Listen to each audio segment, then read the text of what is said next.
മക്കളെ, പലർക്കുള്ളൊരു കൺഫ്യൂഷനാണ് +1 വരുമ്പോൾ മാത്സ് ടഫാണോ എന്നുള്ളത്. SSLC കഴിഞ്ഞ് സയൻസ് എടുക്കാൻ ഉദ്ദേശിക്കുന്ന കുട്ടികളോടാണ് എനിക്ക് സംസാരിക്കാനുള്ളത്. സയൻസ് എടുക്കുന്ന കുട്ടികളെ സംബന്ധിച്ച് നിങ്ങൾക്ക് മാത്സ് എന്ന് പറയുന്നത് വളരെ ഇമ്പോർട്ടൻ്റ് ആയിട്ടുള്ള ഒരു സബ്ജക്റ്റാണ്. കാരണം മാത്സിൽ മാത്രമല്ല നമുക്ക് മാത്സ് വരുന്നത്, ഫിസിക്സിലുള്ള പ്രോബ്ലംസ് പഠിക്കാനാണെങ്കിലും മാത്സിലെ ഡിഫറൻസിയേഷനും ഇൻറ്റഗ്രേഷനും ഒക്കെ തന്നെ നമ്മൾ കൃത്യമായിട്ട് മനസ്സിലാക്കിയിരിക്കണം. അപ്പോൾ +1 വരുന്ന സമയത്ത് നിങ്ങൾ മനസ്സിലാക്കേണ്ട ഏറ്റവും പ്രധാനപ്പെട്ട ഒരു വ്യത്യാസം എന്ന് പറയുന്നത് 10ാം ക്ലാസ് വരെ നമ്മൾ പഠിച്ചിട്ടുള്ളത് SCERT ടെക്സ്റ്റ് ബുക്കാണ്, അല്ലേ? ഇപ്പോൾ സ്റ്റേറ്റ് സിലബസ് പഠിച്ച കുട്ടികളാണെങ്കിൽ നിങ്ങൾ SCERT ടെക്സ്റ്റ് ബുക്കാണ് ഫോളോ ചെയ്തിട്ടുള്ളത്. അതിൽ നിന്ന് NCERT ടെക്സ്റ്റ് ബുക്കിലേക്കുള്ളൊരു മാറ്റം +1 നമ്മൾ ആദ്യമായിട്ട് ഫേസ് ചെയ്യാൻ പോകുന്നൊരു ഡിഫിക്കൽട്ടിയാണ്. അതുകൊണ്ട് തന്നെ തുടക്കത്തിൽ നമുക്ക് ചെറിയൊരു ബുദ്ധിമുട്ടൊക്കെ ഫേസ് ചെയ്തേക്കാം. ഇപ്പോൾ +1 വരുമ്പോൾ നമ്മൾ ആദ്യത്തെ ചാപ്റ്ററായിട്ട് പഠിക്കാൻ പോകുന്നത് സെറ്റ്സ് ആണ്. സെറ്റ്സ് എന്ന് പറയുന്നത് കമ്പാരിറ്റീവ്ലി വളരെ ഈസി ആയിട്ടുള്ള ഒരു ചാപ്റ്ററാണ്. പക്ഷേ സെറ്റ്സ് എന്ന് പറയുന്ന ഒരു ചാപ്റ്റർ മാത്രം കണ്ടിട്ട് നമ്മൾ +1 മാത്സ് ഇങ്ങനെയാണ് എന്ന് വിചാരിക്കരുത്. കാരണം കുറച്ചുകൂടെ കോറായിട്ടുള്ള കോൺസെപ്റ്റ്സ് ആണ് നമ്മളിവിടെ ഡിസ്കസ് ചെയ്യാൻ പോകുന്നത്. കൃത്യമായിട്ട് പറയുകയാണെങ്കിൽ പ്യുവർ മാത്തമാറ്റിക്സിൻ്റെ ബേസിക്സ് ആണ് നമ്മൾ +1 പഠിക്കുന്നത് എന്ന് കൂടെ വേണമെങ്കിൽ ചേർത്ത് വെക്കാൻ പറ്റും. പിന്നെ നിങ്ങളിപ്പം 10ാം ക്ലാസ്സിൽ പഠിച്ച ട്രിഗണോമെട്രി എന്ന് പറയുന്ന ചാപ്റ്റർ ഉണ്ട്. അവിടെ ട്രിഗണോമെട്രിയിൽ നിങ്ങൾ എന്താണ് സൈന്, എന്താണ് കോസ്, എന്താണ് ടാന്, ഈ 3 കാര്യങ്ങൾ മാത്രമാണ് പഠിച്ചിട്ടുള്ളത്, അല്ലേ? എന്നാൽ +1 വരുന്ന സമയത്ത് ട്രിഗണോമെട്രിയിലൊക്കെ അത്രയധികം ഐഡൻറ്റിറ്റീസാണ് നമുക്ക് ബൈഹാർട്ട് ചെയ്യേണ്ടതുള്ളത്. ബൈഹാർട്ട് ചെയ്യല്ല, കൃത്യമായിട്ടത് കോൺസെപ്റ്റ് മനസ്സിലാക്കി തന്നെ പഠിക്കേണ്ടതുണ്ട്. പക്ഷേ ബൈഹാർട്ട് ചെയ്യുക എന്നുള്ളത് കൊണ്ട് ഞാൻ ഉദ്ദേശിച്ചിട്ടുള്ളത് ഏത് സമയത്ത് ഏത് ഐഡൻറ്റിറ്റി ചോദിച്ചാലും പറയാൻ പറ്റുന്ന ലെവലിലേക്ക് നമ്മൾ എത്തേണ്ടതുണ്ട്. അതുമാത്രമല്ല, ഓരോ ചാപ്റ്ററിലും നമ്മൾ ചെയ്യാൻ പോകുന്ന പ്രോബ്ലംസ് എന്ന് പറയുന്നത് ഇപ്പോൾ ചെറിയ ക്ലാസ്സുകളിൽ 8ലാണെങ്കിലും 9ലാണെങ്കിലും 10ലാണെങ്കിലും നമ്മൾ പഠിച്ച പ്രോബ്ലംസ് പലതും വളരെ ഡയറക്റ്റ് ആയിട്ടുള്ള ക്വസ്റ്റ്യൻസ് ആയിരുന്നു. ഫോർ എക്സാമ്പിൾ അരിത്മെറ്റിക് സീക്വൻസസ് എന്ന് പറയുന്ന ചാപ്റ്റർ എടുത്തു കഴിഞ്ഞാൽ ഒരു അരിത്മെറ്റിക് സീക്വൻസ് തന്നിട്ട് അതിൻ്റെ nth ടേം എന്താണെന്നുള്ള രീതിയിലുള്ള വളരെ ഡയറക്റ്റ് ആയിട്ടുള്ള ക്വസ്റ്റ്യൻസ് മാത്രമാണ് നമ്മൾ 10th പലപ്പോഴും ചെയ്ത് പ്രാക്ടീസ് ചെയ്തിട്ടുള്ളത്. നമ്മുടെ ക്വസ്റ്റ്യൻ പേപ്പർ എടുത്തു കഴിഞ്ഞാൽ അതിൽ ഭൂരിഭാഗം ചോദ്യങ്ങളും വളരെ ഡയറക്റ്റ് ആയിട്ടുള്ള ക്വസ്റ്റ്യൻസ് തന്നെയാണ്. എന്നാൽ +1 വരുന്ന സമയത്ത് ചോദ്യങ്ങളുടെ ഒരു രൂപം എന്ന് പറയുന്നത് കുറച്ചുകൂടെ ആപ്ലിക്കേഷൻ ലെവലിലുള്ള ക്വസ്റ്റ്യൻസ് ആണ് നമ്മൾ ചെയ്യാൻ പോകുന്നത്. ഇൻ ഡെപ്ത് കോൺസെപ്ച്വൽ നോളജ് ഉണ്ടെങ്കിൽ മാത്രമാണ് നിങ്ങൾക്ക് അത്തരം ചോദ്യങ്ങളെ കൃത്യമായിട്ട് ചെയ്യാൻ സാധിക്കുക. അതുമാത്രമല്ല, ഒരു ചാപ്റ്ററിൽ നിന്ന് തന്നെ ഒരുപാട് കോൺസെപ്റ്റുകൾ നമ്മൾ പഠിക്കുന്നത് കൊണ്ട് തന്നെ ഇൻ്റർ കണക്റ്റഡ് ആയിട്ടുള്ള ചോദ്യങ്ങളും നമുക്ക് +1 വരാനുണ്ട്.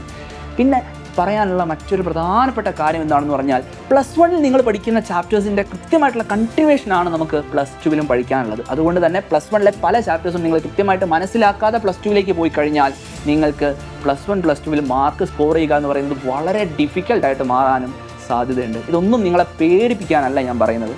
പല കുട്ടികൾക്കും ശീലിച്ച് വെച്ചിട്ടുള്ള ഒരു കാര്യം എന്ന് പറയുന്നത് പരീക്ഷ വരുമ്പോൾ മാത്രം പഠിക്കുക എന്നുള്ളതാണ്. ആ ഒരു ശീലം മാറ്റിയിട്ട് തുടക്കം മുതൽ തന്നെ കൃത്യമായിട്ട് പഠിച്ച് മുന്നോട്ട് പോവുകയാണെങ്കിൽ വളരെ എളുപ്പത്തിൽ നിങ്ങൾക്ക് സ്കോർ ചെയ്യാൻ സാധിക്കുന്ന രീതിയിൽ തന്നെയാണ് +1 ആണെങ്കിലും +2 ആണെങ്കിലും ഉള്ളത്.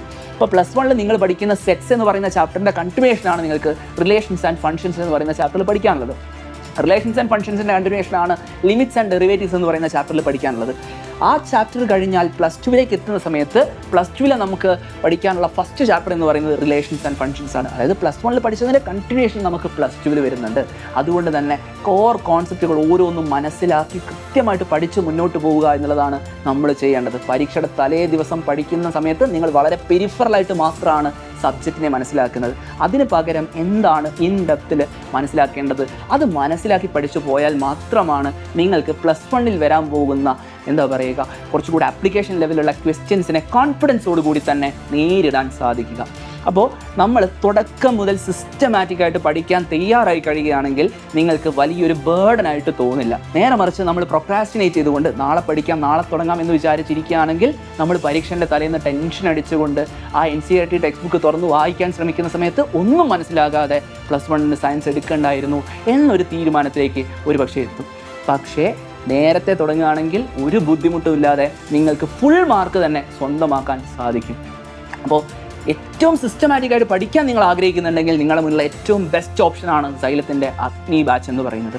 അസ്ത്ര ബാച്ചിൽ പഠിച്ചിറങ്ങിയ സ്റ്റുഡൻസ് ആയിരിക്കും നിങ്ങൾ ഒരുപക്ഷെ. സോ നിങ്ങൾക്ക് +1 വരുന്ന സമയത്ത് ഏറ്റവും മികച്ച ഫാക്കൽറ്റീസിൻ്റെ ക്ലാസ്സുകൾ തന്നെയാണ് അഗ്നി ബാച്ചിൽ നിങ്ങളെ കാത്തിരിക്കുന്നത്. ദിവസേനയുള്ള ലൈവ് ക്ലാസ്സുകളിലൂടെ ഓരോ കോൺസെപ്റ്റും കൃത്യമായി മനസ്സിലാക്കിക്കൊണ്ട് അതിൽ നിന്ന് വരാൻ സാധ്യതയുള്ള മുഴുവൻ ചോദ്യങ്ങളും ചെയ്ത് പ്രാക്ടീസ് ചെയ്ത് അത്രയും കോൺഫിഡൻസോട് കൂടിയായിരിക്കും നിങ്ങൾ ഓരോരുത്തരും അടുത്ത വർഷം +1 ബോർഡ് എക്സാമിനേഷൻ എഴുതാൻ പോകുന്നത്. സോ അതിന് നിങ്ങൾക്ക് ആവശ്യമായിട്ടുള്ള എല്ലാ കാര്യങ്ങളും അഗ്നി ബാച്ചിൽ സെറ്റാണ്. DPP ആയിക്കോട്ടെ, മൈൻഡ് മാപ്പ് ആയിക്കോട്ടെ, അതുപോലെ തന്നെ നിരന്തരം നിങ്ങൾക്ക് റിവൈസ് ചെയ്യാൻ ആവശ്യമായിട്ടുള്ള റെക്കോർഡഡ് ക്ലാസ്സുകളായിക്കോട്ടെ. നിങ്ങൾ ജോയിൻ ചെയ്യുമ്പോൾ ശ്രദ്ധിക്കേണ്ട കാര്യം ഇൻഫിനിറ്റി പ്ലാനിൽ തന്നെ ജോയിൻ ചെയ്യാൻ ശ്രദ്ധിക്കുക. അപ്പോഴാണ് നിങ്ങൾക്ക് പേൾ എന്ന് പറയുന്ന സൈലത്തിൻ്റെ റെക്കോർഡഡ് ക്ലാസ്സുകൾ ആക്സസ് ചെയ്യാൻ പറ്റുക. കാരണം നമ്മൾ ഓരോ ചാപ്റ്ററിൽ നിന്നും പരമാവധി ക്വസ്റ്റ്യൻസ് ചെയ്ത് പ്രാക്ടീസ് ചെയ്താൽ മാത്രമാണ് മാത്സ് പോലൊരു സബ്ജക്റ്റൊക്കെ നമുക്ക് പഠിച്ചു എന്ന് ഉറപ്പിക്കാൻ സാധിക്കുക. സോ കൃത്യമായിട്ട് പഠിക്കാൻ തീരുമാനിച്ചുകൊണ്ട് തന്നെ നിങ്ങൾ നേരത്തെ അഡ്മിഷൻ എടുക്കുക. അഡ്മിഷൻ എടുക്കാൻ ആഗ്രഹിക്കുന്ന കുട്ടികളാണെങ്കിൽ ഇപ്പോൾ തന്നെ 9994000800 എന്ന് പറയുന്ന നമ്പറിൽ വിളിക്കുക. അതല്ലെങ്കിൽ സൈലത്തിൻ്റെ ആപ്പ് ഇൻസ്റ്റാൾ ചെയ്ത് ആപ്പിലൂടെ ഡയറക്റ്റ് ആയിട്ടും നിങ്ങൾക്ക് ക്ലാസ്സിലേക്ക് ജോയിൻ ചെയ്യാൻ സാധിക്കും.